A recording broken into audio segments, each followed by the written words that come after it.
성도가 교회입니다. 9번째 시간입니다. 오늘은 빌레몬서를 통해서 가정교회를 숙고하도록 하겠습니다. 빌레몬서는 바울이 쓴 13편의 편지 중에 유일하게 한 개인 빌레몬에게 쓴 사적인 편지입니다. 이렇게 한 개인에게 쓴 편지가 성경에 기록될 수 있었던 이유는 하나님의 용서와 인간의 용서라는 복음의 핵심 내용을 담고 있기 때문입니다. 우리가 성도가 교회입니다. 이 시리즈를 진행하면서 저는 여러분에게 성도 생활의 가장 기본적인 그 베이직에 대해서 계속 말씀을 전해왔는데요. 오늘도 마찬가지입니다. 하나님의 용서와 인간의 용서라는 복음의 핵심 내용을 우리가 살펴보게 될 것입니다.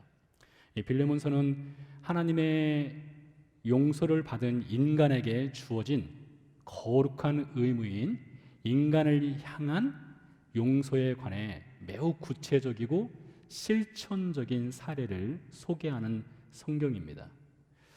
그리스도인이 된다는 것, 즉 성도가 된다는 것은 용서받은 죄인으로 사는 것이라 할 수 있습니다.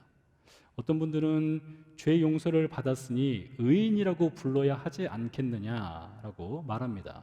네, 맞습니다. 의인이라고 불러야 합니다. 분명 우리는 예수 그리스도의 복음을 통해서 의롭게 되었습니다. 그러나 동시에 우리는 용서받은 죄인이라는 것을 절대 잊어서는 안 됩니다. 바울이 디모데전서 1장 15절에서 이렇게 말하고 있습니다. 미쁘다 모든 사람이 받을 만한 이 말이요 그리스도 예수께서 죄인을 구원하시려고 세상에 임하셨다 하였도다. 죄인 중에 내가 괴순이라. 바울은 그리스도인들을 핍박하고 심지어 죽였던 사람입니다. 그러던 그가 그리스도인들을 체포하기 위해 다메섹으로 가던 중에 예수님을 만나 구원을 받습니다. 그리고 의롭다 함을 얻습니다.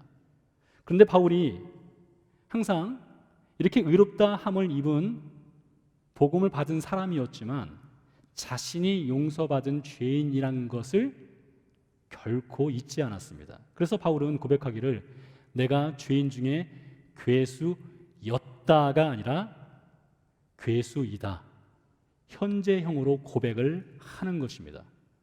여러분 몸에 흉터 한두 개씩은 갖고 계시죠? 저도 손에 큰 흉터가 하나 있습니다. 어릴 때 칼 갖고 놀다가 생긴 흉터입니다. 근데 이 흉터를 보면 제 어릴 때 기억이 납니다. 바로 이 흉터와 같아요. 바울은 과거에 자신이 죄인 되었던 그 삶의 흉터가 있습니다. 그리고 그 흉터를 현재 보면서 내가 용서받은 죄인이지 이것을 기억한다는 것입니다.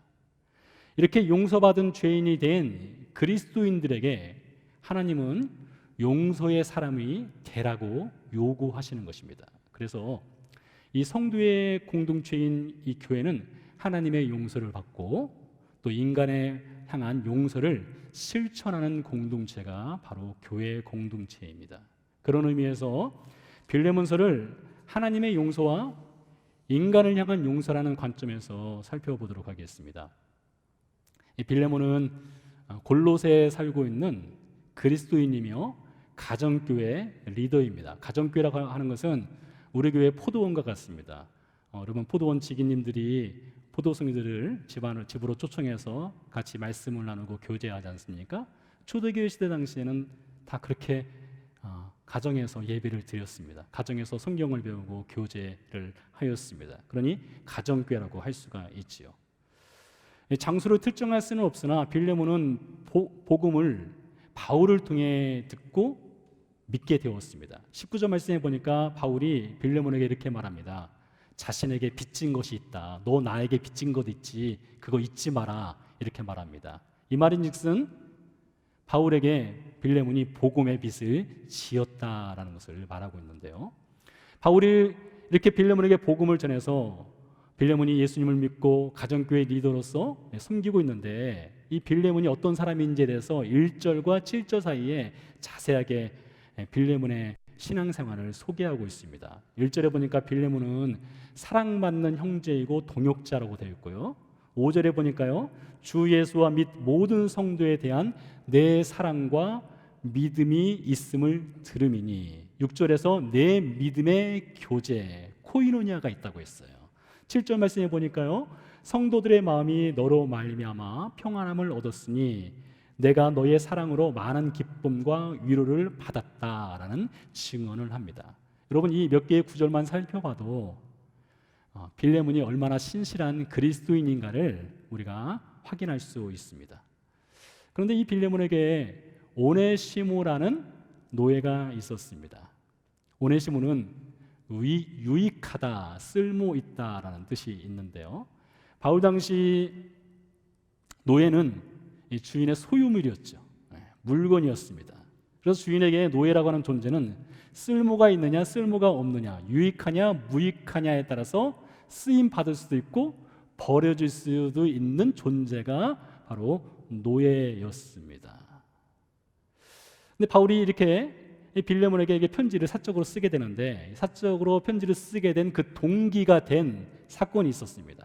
그것은 빌레몬의 노예인 오네시모가 주인과의 사이에서 문제가 생겼습니다. 그래서 그 문제를 해결하기 위해서 바울을 찾아왔기 때문에 그것이 동기가 되어서 빌레몬에게 편지를 쓰게 된 것입니다. 한때 이 오네시모는 유익한 노예였는데 바울을 찾아왔을 때 그 당시에 이 오네시모는 무익한 노예로 전락했습니다. 11절 말씀에 그 얘기가 나와요. 11절 말씀에 보니까요, 그가 전에는 네게 무익하였으나 이제는 너와 나와 내게 유익함으로, 이렇게 기록된 것을 볼 수 있습니다.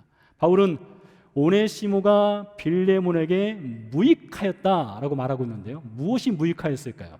이 그에 대한 답도 오늘 본문에 나오는데요, 18절에 답을 알려줍니다. 18절 말씀입니다. 그가, 여기서 말하는 그는 오네시모를 뜻합니다. 그가 만일 내게 불의를 하였거나 내게 빚진 것이 있으면 그것을 내 앞으로 계산하라. 불의를 하였거나 빚진 것이 있다면, 이 말씀을 통해서 우리는 오네시모가 주인에게 뭔가 금전적인 손해를 끼쳤을 것을 추정해 볼 수가 있습니다. 로마 시대 당시에는 많은 노예들이 있었죠. 로마 제국의 3분의 1, 인구의 3분의 1 정도가 노예였다니까요. 엄청났죠.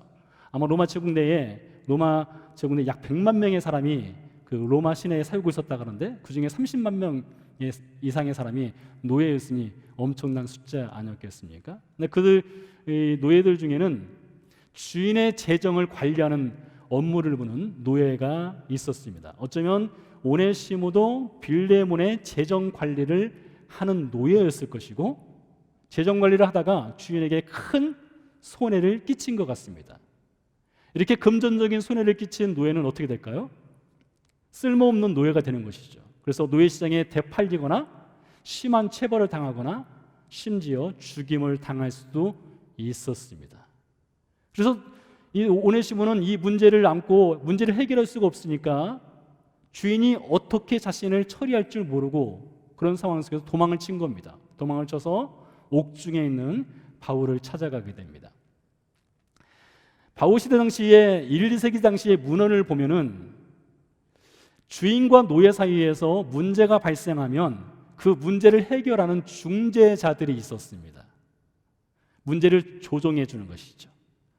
그래서 그 중재자는 주로 누가 중재자가 되는가 하면 주인의 절친, 그 베스트 프렌드가 중재 역할을 하는 경우들이 있었어요. 그래서 오네시모는 빌레몬의 절친이자 동역자인 바울을 찾아간 것입니다. 중재자가 되어달라, 이 부탁을 하기 위해서였죠. 오네시모가 문제 해결을 하기 위해서 바울을 찾아왔을 때 바울이 오네시모를 만나서 얘기를 나누다 보니까 이 사람이 아직 복음을 받아들이지 않은 것입니다. 그래서 오네시모에게 빌레몬에게 용서를 받는 것도 중요하고 빌레몬과 관계 회복하는 것도 중요하고 바울이 중재자 역할을 하는 것도 중요하지만 그것보다 우선적으로 오네시모에게 필요한 것이 무엇이었을까요? 바로 하나님의 용서였습니다. 그래서 바울이 복음을 전한 것입니다. 여러분, 우리는 이 부분에서 우리가 하나님의 말씀을 듣는 그 본질적인 목적에 대해서 다시 한번 생각을 해볼 필요성이 있습니다. 삶에 문제가 없는 분들 이 자리에 아무도 없습니다. 삶에 문제가 없는 분들은 다 무덤 속에 가 있습니다. 우리는 다 인생에 문제가 있습니다. 그래서 우리는 여러 삶의 문제를 해결하기 위해서 우리가 하나님 말씀을 듣기도 합니다. 하나님 말씀을 통해서 무엇인가 삶의 방향도 찾게 되고 수정을 할 수도 있습니다. 그러나 그것이 과연 우리가 삶의 문제를 해결하기 위해서 하나님의 말씀을 듣는 것이 과연 본질적인 것인가에 대해서 생각을 해볼 필요성이 있다는 것이죠. 한 번은 어떤 사람이 예수님을 찾아왔습니다. 이 사람은 형과 자신 사이에서 유산 분쟁의 문제를 갖고 있었습니다. 누가복음 12장 이야기인데요. 그래서 유산 분쟁에 문제가 있으니 당시에 그래도 유명하다 하는 랍비가 되시는 예수님께 찾아와서 형과 이 돈 문제를 좀 해결해 달라고 부탁을 합니다. 그때 예수님이 이렇게 말씀하시죠. 그 사람에게요. 누가 나를 재판장이나 물건 나누는 자로 세웠느냐. 예수님이 굉장히 기분이 나쁘셨던 것 같아요. 예수님이 이 땅에 오셔가지고 유산 분쟁을 조정하는 사람으로 오신 것이 아니지 않습니까? 물론 예수님은 인생의 문제를 아시고 해결해 주는 부분들이 분명히 있습니다. 그러나 예수님이 이 땅에 오신 그 본질적인 목적은 무엇입니까? 죄인에게 복음을 전해서 구원받은 하나님의 자녀로 삼기 위해서 이 땅에 오셨던 것이죠. 그렇기 때문에 누가 나를 재판장이나 물건 나누는 자로 삼았느냐 세웠느냐 이렇게 그 사람을 꾸짖듯이 말하는 것입니다. 마찬가지입니다. 오네시모가 문제를 해결하기 위해서 바울을 찾아왔을 때에 주인과의 관계를 회복하는 것도 중요하고 주인에게 용서를 받는 것도 중요하지만 그 무엇보다도 오네시모에게 필요한 것은 하나님의 용서의 복음이었던 것입니다. 그래서 바울이 오네시모에게 먼저 복음을 전합니다. 10절 말씀입니다. 10절 말씀에 보니까 갇힌 중에서 낳은 아들 오네시모를 위하여 내게 간구하노라. 여러분, 이 말씀에서 바울이 낳았다라는 단어를 쓰고 있는데 이 단어는 말 그대로 임산부가 출산하는 것을 의미하는 것입니다. 그러니 바울이 어머니의 출산의 고통, 그 고통을 겪는 아픔과 안타까움과 사랑하는 마음으로 오네시모에게 지금 복음을 전한 것입니다. 오네시모가 바울을 통해서 복음을 듣기 전 상황은 어떤 상황이었을까요? 단순히 그가 주인에게 금전적인 손해를 끼쳤던 무익하고 쓸모없는 노예의 상황이었을까요? 여러분, 그렇지 않습니다. 오네시모의 그 본질적인 삶의 문제는 무엇인가에 대해서 로마서 3장 23절이 이렇게 이야기하고 있습니다. 모든 사람이 죄를 범하였음에 하나님의 영광에 이르지 못하더니. 우리는 지금 2000년 전에 바울이 한 개인 빌레몬에게 보낸 편지에 등장하는 인물 오네시모에 대해서만 우리는 배우는 것이 아닙니다. 오네시모라고 하는 이 인물은 모든 사람이 죄를 범하였음에 하나님의 영광에 이르지 못하더니 라는 모든 죄인의 대표성을 띠는 인물이 바로 이 오네시모입니다. 그래서 오늘 우리가 이 말씀을 보면서 우리는 오네시모와 우리를 별개의 사람으로 보는 것이 아니라 우리 자신을 오네시모라는 인물에 투영하고 동일시할 필요성이 있는 것입니다. 그래서 모든 사람이 죄를 범하였음에 하나님의 영광에 이르지 못하더니 그 장본인이 오네시모일 뿐만 아니라 오네시모와 같은 우리 역시 모든 사람이 죄를 범하였음에 그 범주 안에, 그 카테고리 안에 우리가 들어가고 있다는 사실을 우리는 먼저 깨달아야 하는 것입니다. 우리가 죄인 되었다는 것을 깨닫는다 하여도 그것만으로 우리가 죄의 굴레에서 빠져나올 수 있는 것은 아닙니다. 죄수가 재판을 통해서 죄가 명백해지면 어떻게 됩니까? 빠져나갈 방법이 없죠. 죄값을 치러야 합니다. 감옥에 가야 합니다. 이것이 바로 모든 사람이 죄를 범하였음에 해당하는 오네시모의 현실이고 우리 인생의 현실, 현 주수라는 것입니다. 자, 이렇게 스스로 해결할 수 없는 죄의 문제에 빠져 있는 인생에게 바울이 로마서 3장 24절에서 해결책을 제시합니다. 내용은 이렇습니다. 그리스도 예수 안에 있는 속량으로 말미암아 하나님의 은혜로 값없이 의롭다 하심을 얻은 자 되었느니라. 여러분, 이 말씀에서 속량이라는 단어에 주목을 해보시기 바랍니다. 신구약 성경은 약 13,000여 개의 단어로 기록되어 있습니다. 13,000여 개의 단어예요. 엄청난 단어가 아니겠습니까? 근데 이렇게 많은 단어들 중에 가장 중요한 단어 하나를 선택하라면 두말할 것 없이 이 단어입니다. 속량. 속량. 다른 말로 하면 구속, 영어로 하면 리데미션, 히브리어로는 게울라라는 단어입니다. 이 속량이라는 단어를 국어사전적인 의미로 살펴보면 속량은 몸값을 받고 노예의 신분을 풀어주어서 평민이 되게 하는 것, 이것이 사전적인 의미입니다. 좀 더 구체적으로 이 속량에 대해서 알아보도록 하겠습니다. 구약성경 레위기서 25장 47절 이하의 말씀입니다.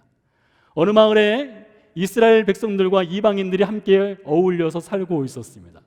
근데 그 마을에 이스라엘 백성이 한 사람이 가난해졌어요. 경제적으로 부도를 맞았습니다. 그래서 그가 자신을 이방인에게 스스로 노예로 팔게 되었습니다. 노예로 팔려가게 되었던 것이죠. 근데 그 당시에 법에 의하면 노예로 팔려가는, 이방인에게 노예로 팔려가는 이스라엘 백성은 그 노예 생활에서 벗어나기 위한 권리를 주장할 수 있는 카드가 하나가 있습니다. 그것이 바로 속량 카드 혹은 구속 카드, 리뎀션 카드라고 하는 것입니다. 노예로 팔린 사람은 이 권리를 주장하기 위해서 누구를 찾아가는가 하면 형제나 친척을 찾아갈 수 있습니다. 그러니까 형제나 친척을 찾아가서 자신을 대신해서 몸값을 이방인에게 지불하고 나를 자유인민으로 풀어달라라는 권리 주장을 할 수 있다는 것입니다. 근데 문제는 형제를 찾아가거나 친척을 찾아갔는데 형제나 친척이 도와줄 수 있는 능력이 안 되면 어떻게 될까요? 노예 생활을 해야 되는 것입니다. 노예 생활을 하다가 이 노예로 팔려간 사람이 자신 스스로 돈을 벌어서 몸값을 지불할 수 있으면 몸값을 지불하고 자유민이 될 수 있습니다. 근데 그것도 안 되면 어떻게 할까요? 최대 50년을 노예 생활을 해야 합니다. 50년 동안요.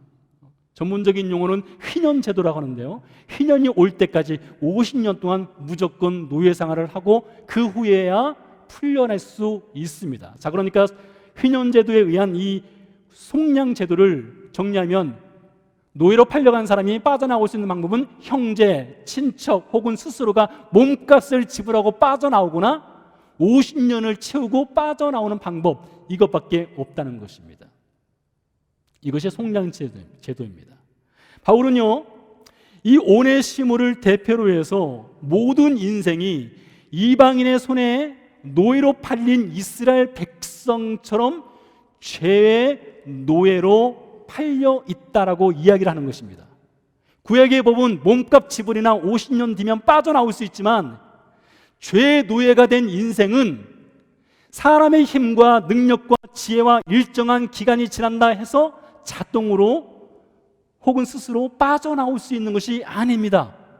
죄의 노예에서는 그 누구도 빠져날 수가 없는 것이에요. 자, 그렇다면 죄의 노예 생활을 하는 우리 인생이 어떻게 그 죄의 노예로부터 구속, 속량, 리뎀션을 받을 수 있을까요?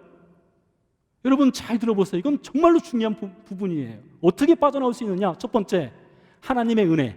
두 번째, 예수 그리스도의 속량, 구속, 리뎀션을 통해서만 빠져나올 수 있습니다. 하나님이 죄의 노예로 전락한 인생에게 은혜 베푸시기로 계획하시고 작정하셨습니다. 그리고 그 하나님이 계획하신 그 은혜를 예수님께서 구속 사건을 통해서 직접 실천하셨습니다. 마치 구약 성경 시대 당시 노예로 팔린 사람을 구속하기 위해 몸값을 지불하듯이 예수님께서 십자가 죽음이라는 값을 지불하시고 죄인을 구속하시는 것입니다. 여기서 우리가 잊지 말아야 될 중요한 사실 하나가 있습니다. 2000년 전에 오네시모나 2000년 후에 이 자리에 계신 분이나 온라인으로 예배를 드리는 우리 모든 오네시모와 같이 죄의 노예로 살던 인생을 속량하시기 위해서 하나님이 행하신 일을 우리는 절대로 잊어서는 안 됩니다. 하나님이 무엇을 행하셨습니까? 몸값을 지불하셨다는 사실입니다. 어떻게 몸값을 지불하셨느냐? 이것이 마가복음 10장 45절에 그 답이 있습니다. 인자가 온 것은, 여기서 말하는 인자는 예수님입니다. 인자가 온 것은 섬김을 받으려 함이 아니라 도리어 섬기려 하고 자기 목숨을 많은 사람의 대속물로 주려 함이니라. 여기서 대속물이란 말이 다른 말로 하면 속량, 구속, 리뎀션을 말하는 것입니다. 즉 예수님께서 자신의 생명값을 지불하시고 죄의 노예로 살아가는 우리 인생, 오네시모와 같은 우리 인생을 구해내신 것입니다. 사신 것입니다. 그래서 우리를 구원하신 것입니다. 이 구속의 사건을 통해서 죄인에게 주어진 결과가 무엇입니까? 죄인에게 주어진 결과는 은혜로 값없이 의롭다 하심을 얻은 것입니다. 자, 여기서요, 우리는 바울이 말하는 의롭다 하심을 얻었다는 것을 또 잘 이해할 필요성이 있습니다.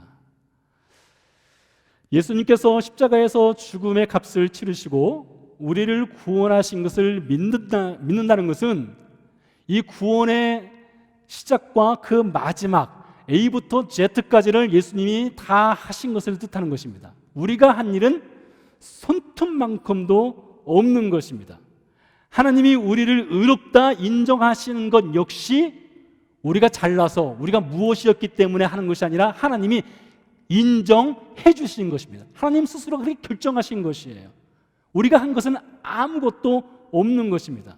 자, 그런데요, 어떤 신자들 중에는 구원받은 후에, 잘 들어보세요, 구원받은 후에 자신이 도덕적인 삶을 살아야만, 경건한 삶을 살아야만, 거룩한 삶을 살려고 스스로 열심히 노력해야만 자신의 구원이 완성되는 것처럼 여기는 분들이 있습니다. 여러분, 이것은 매우 위험한 것입니다. 이것이 바로 갈라디아 교회의 문제였습니다. 우리가 이미 살펴봤죠? 갈라디아 교회에 예수 그리스도의 순전한 복음이 있는데 다른 복음이 들어왔다겠죠? 다른 복음이 무엇입니까? 스스로 구원을 이루어 가라는 것입니다. 그와 마찬가지로 오늘날 신자들 중에 구원받았다고 믿고 있지만 구원받은 후에 자신이 도덕적인 삶을 살아서 구원을 완성하겠다, 경건한 삶을 살아서 구원을 완성하겠다, 자신 스스로 거룩한 삶을 살아서 구원을 완성하겠다라고 생각하는 분들이 있습니다. 여러분, 그것은 복음이 아닙니다. 그래서 이런 생각을 갖고 있는 분들은 신앙생활 잘하다가 넘어지거나 죄에 빠지거나 영적 침체에 빠지거나 뒤로 물러나게 되면 어떤 생각이 들까요? 마음속에 반드시 들어오는 생각이 있어요. 내가 구원받는 건 맞은 것인가? 나 정말 구원받았나? 왜 그런 생각을 합니까? 구원을 이루는데 자기가 중심이 되기 때문에 그런 생각을 할 수밖에 없는 거예요. 여러분, 물론 우리가 신앙생활하면서 우리가 도덕적인 생활하는 건 매우 중요합니다. 신앙인으로서 고상하고 성숙한 인격을 갖는 건 너무나 중요합니다. 그러나 그것이 구원의 절대적인 조건은 될 수 없다는 것입니다. 그래서 자기 스스로가 도덕적인 생활과 고상한 생활과 경건한 생활로 구원을 이루어 가려고 하는 사람들의 대부분의 특징은 영적 교만이 있습니다. 이런 분들은요, 예수 그리스도의 십자가의 죽음의 그 구속의 사건은 그 십자가에서 끝났어요. 그리고 그 뒤로는 스스로가 열심히 노력하는 것뿐입니다. 그러니 힘들죠. 신앙생활에 재미가 없습니다. 자유함이 없는 것입니다. 자, 그래서요, 바울이 너희가 의롭다 하심을 얻었다라고 말할 때에 이것을 그대로 받아들이고 스펀지처럼 받아들이고 믿는 사람은 어떻게 살아갑니까? 자신이 도덕적으로 고상하게 사는 것, 경건하게 사는 것, 거룩하게 사는 것, 이것은 자신이 노력해서 되는 것이 아니라 하나님의 성령이 자신 그 신자의 안에 들어와서 행하시는 일이기 때문에 온전히 그것에 순종하는 믿음으로 살아가는 사람들입니다. 자신의 노력과 결단으로 되는 것이 아니라 하나님께서 행하신다는 것, 하나님께만 초점이 맞춰져 있는 거예요. 예수님의 은혜에만 초점이 맞춰져 있는 것입니다. 그래서 설령 넘어지거나 뒤로 물러나거나 영적으로 침체된다 할지라도 이렇게 하나님에게 초점이 맞춰져 있으면 하나님만 의지합니다. 하나님만 의지해요. 하나님이 자신에게 의로우심의 옷을 입혀주었다는 그 믿음에서 흔들리지 않습니다. 왜요? 하나님이 행하시는 것이 구원이기 때문에 그렇습니다. 자, 오네시모를 보십시오. 그가 구원을 받았습니다. 바울이 말하죠. 갇힌 자 중에 내가 나았다 했지 않습니까? 그가 구원을 받은 것이 분명합니다. 하나님이 그를 의롭게 하셨습니다. 의로움의 옷을 입혀 주었습니다. 그런데 그에게 여전히 풀어야 될 숙제가 하나 있죠. 무엇입니까? 빌레몬과의 관계가 아직 회복되지 않은 것입니다. 빌레몬에게 용서를 받아야 되는 것이고요, 빌레몬에게 금전적인 손해를 끼친 것에 대해서 해결할 문제가 여전히 남아 있어요. 여러분, 그래서 오네시모가 빌레몬에게 돌아가서 그 문제를 해결해야만 구원받는 것일까요? 금전적인 손해를 보상해야만 그가 구원을 이루어가는 것일까요? 깨어진 관계를 그가 회복해야만 그의 구원이 온전해지고 완성되는 것일까요? 아닙니다. 그것이 아니에요. 당연히 찾아가야 되죠. 당연히 용서를 구해야 되죠. 금전적인 보상을 할 수 있으면 해야 되죠. 그러나 그것은 구원의 조건이 아닌 것입니다.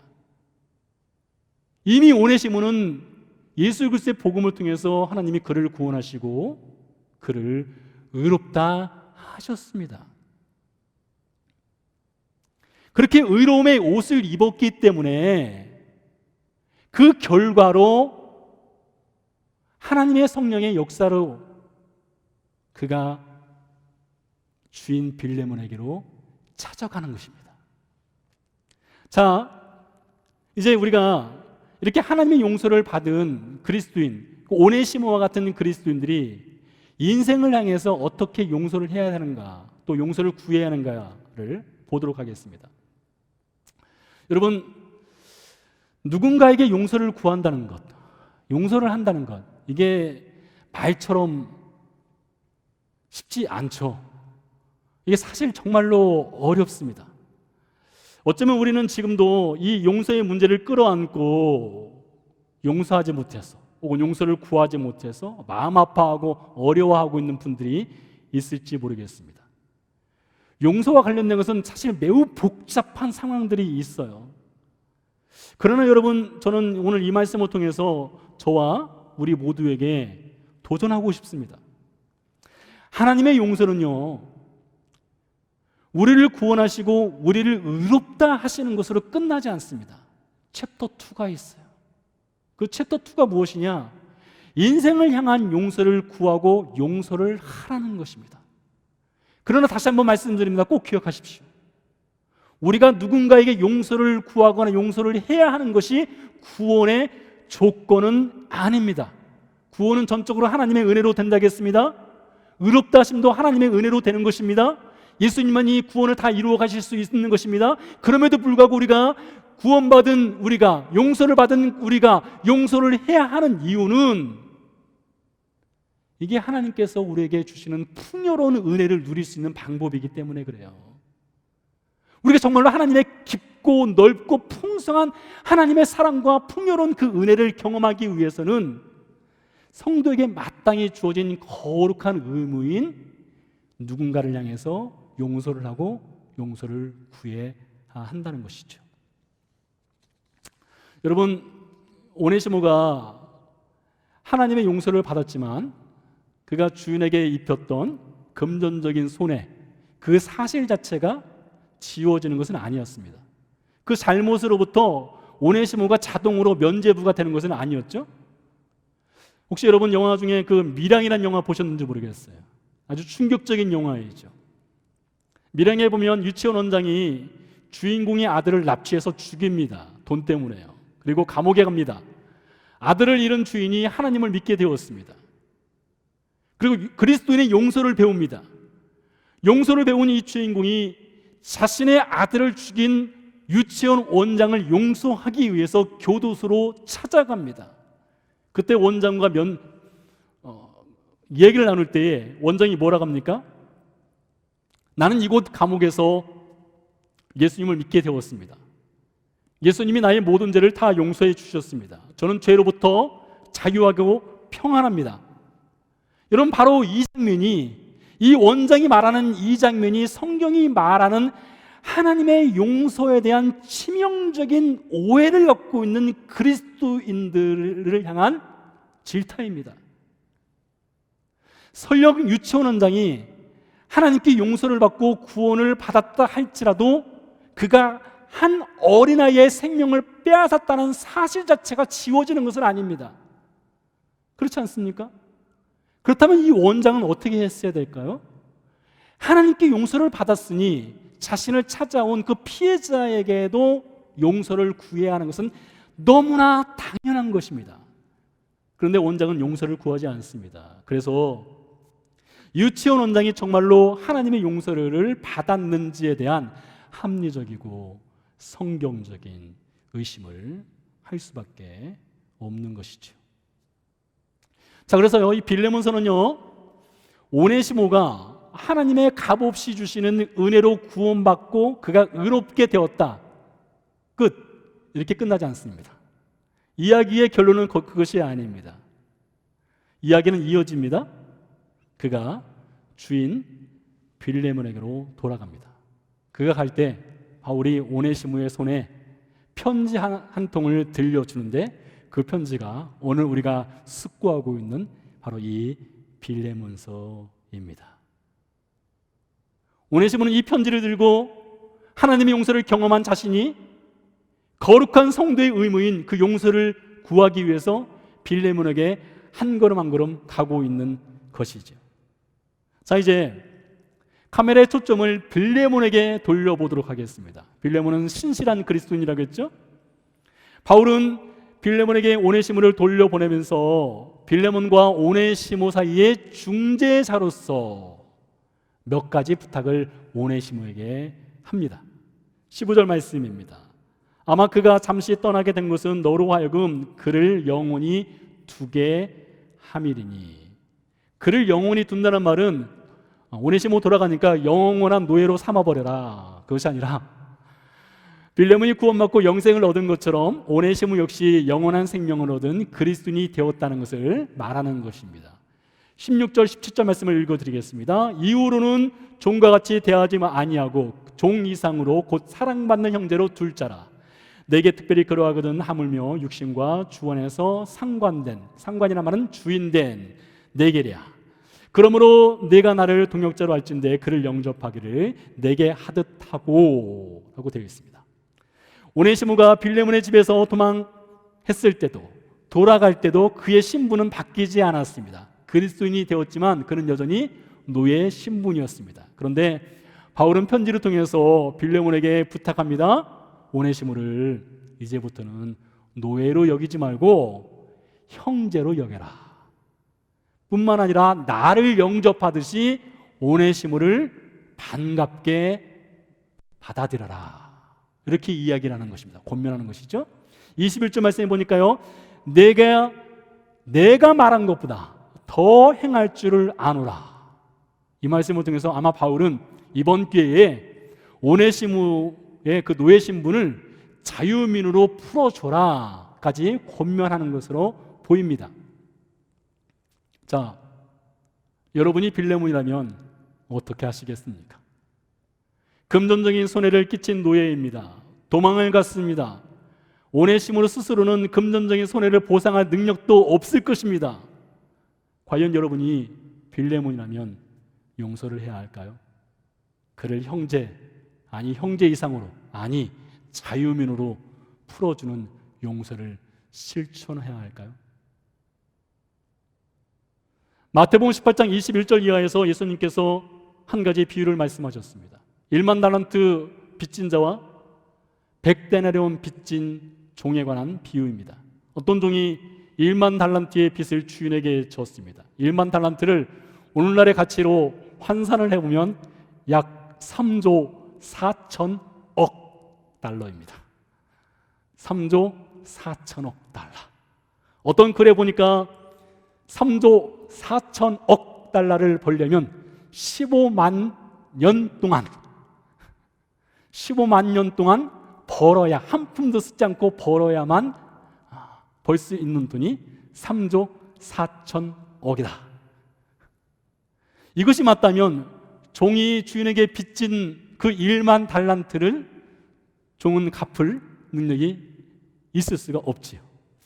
자, 그런데 왜 예수님은 이 비유를 말씀하시면서 적당하게 혹은 부담은 되지만 갚을 수 있는 정도의 빚을 졌다라고 말하지 않고 1만 달란트라고 그 누구도 갚을 수 없는 그 엄청난 금액의 양의 빚을 졌다고 말을 하고 있을까요?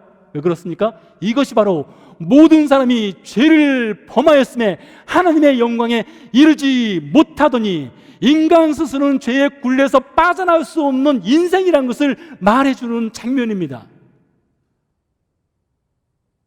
오네시모도 빠져나올 수 없고 우리도 빠져나올 수 없는 그 1만 달란트의 이상의 죄를 졌다는 것입니다. 근데 주인이 어떻게 합니까? 마태복음 18장 27절 말씀에 보니까 그 종의 주인이 불쌍히 여겨 놓아 보내며 그 빚을 탕감하여 주었더니, 여러분, 이 장면이 예수님이 십자가 대속의 죽음, 그 구속의 죽음을 통해서 죄의 노예로 팔려간 우리 인생에게 베푸신 하나님의 은혜를 보여주는 장면입니다. 불쌍히 여겨 탕감하여 주었다. 자, 그런데 이 종이 나가서 어떻게 합니까? 종이 나가면서 자신에게 100데나리온 빚을 진 친구를 만납니다. 마태복음 18장 28절 29절입니다. 그 종이 나가서 자기에게 100데나리온 빚진 동료 한 사람을 만나 붙들어 목을 잡고 이르되 빚을 갚으라 하매 그 동료가 엎드려 간구하여 이르되 나에게 참아 주소서 갚으리다 하되. 100데나리온은 일반 직장인이 3개월에서 4개월 정도 일해서 버는 돈입니다. 15만 년 동안 쉬지 않고 벌어야 되는 1만 달란트에 비한다면 사실 아무것도 아니죠. 그런데 이 용서받은 종이 자신의 친구를 용서하지 않습니다. 감옥에 쳐넣습니다. 그 비유를 예수님은 이렇게 결론을 내리십니다. 마태복음 18장 35절입니다. 너희가 각각 마음으로부터 형제를 용서하지 아니하면 나의 하늘 아버지께서도 너희에게 이와 같이 하시리라.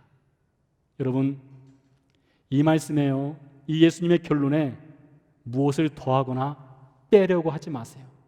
이 말씀은 그대로를 받아들이시기 바랍니다. 너희가 각각 마음으로 형제를 용서하지 아니하면 나의 하늘 아버지께서도 너희에게 이와 같이 하시리라. 마틴 로이드 존스 목사님의 설교 중 한 부분을 읽어드리겠습니다. 우리가 예수 그리스도의 피뿌림을 통해 용서를 받았다면 그는 다른 사람을 용서할 줄 아는 사람이 되어야 합니다. 만일 우리가 용서하기를 거부한다면 당신은 여전히 하나님의 용서를 경험하지 못한 죄인일 뿐입니다. 여러분, 하나님이 우리에게 용서를 해주신, 값없이 은혜를 베푸셔서 용서를 해주신 이유는 용서를 구하고 용서를 베풀라고 용서를 해주신 것입니다. 여러분은 하나님의 용서를 받으셨습니까? 여러분은 누군가에게 용서를 구하고 있습니까? 또 용서를 구하는 일을 여러분은 용서하고 있습니까? 교회인 성도의 공동체는 하나님의 용서와 은혜로 서로를 향한 용서와 긍휼로 세워지는 것이 교회, 성도의 공동체인 것입니다. 기도하시겠습니다.